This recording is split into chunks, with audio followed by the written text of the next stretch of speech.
A gente continua falando de política, agora de Brasília. Análise do veto presidencial sobre o projeto que prorroga a desoneração da folha de pagamentos de 17 setores da economia ia ser apreciado hoje pelo Congresso Nacional, mas foi adiado por falta de acordo. Vamos com Brasília. Pedro Canguçu. Boa noite, Pedro.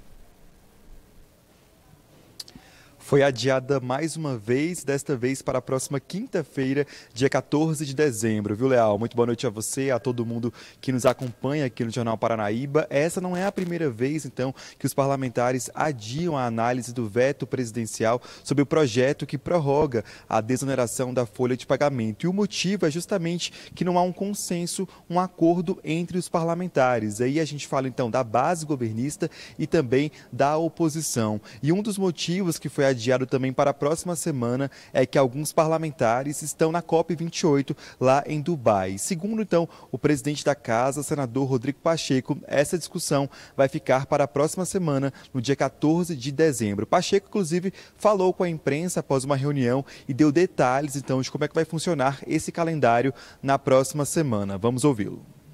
A princípio, designamos a data de próxima quinta-feira, dia 14, uma sessão do Congresso Nacional para apreciarmos o veto das exonerações, o veto do marco temporal, os vetos do arcabouço fiscal, os vetos do CARF, os PLNs, né? Então, há muitos temas que o Congresso Nacional vai ter que se debruçar e, a princípio, a sessão marcada para o dia 14, quinta-feira.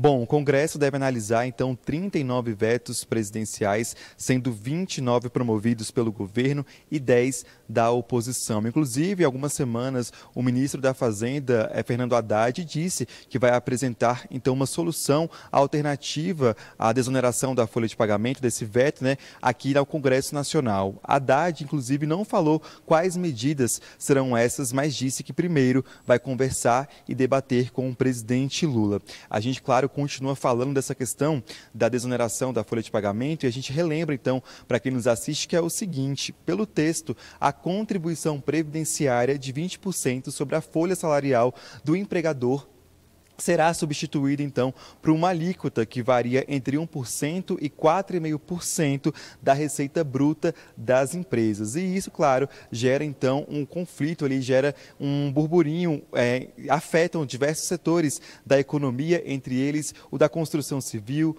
têxtil, calçados, fabricação de veículos, call center, comunicação, tecnologia e transportes, que são responsáveis por gerar cerca de 9 milhões de empregos diretos aqui no nosso país. Bom, os nossos parlamentares, eles se manifestaram então sobre essa questão da derrubada, ou se vão manter, né, o veto do presidente Lula, e os parlamentares Ana Paula Leão, do Progressistas, Wellington Prado, Solidariedade, e senador Carlos Viana, do Podemos, se manifestaram pela derrubada do veto, e a deputada Dandara se manifestou pela manutenção do veto. Leal.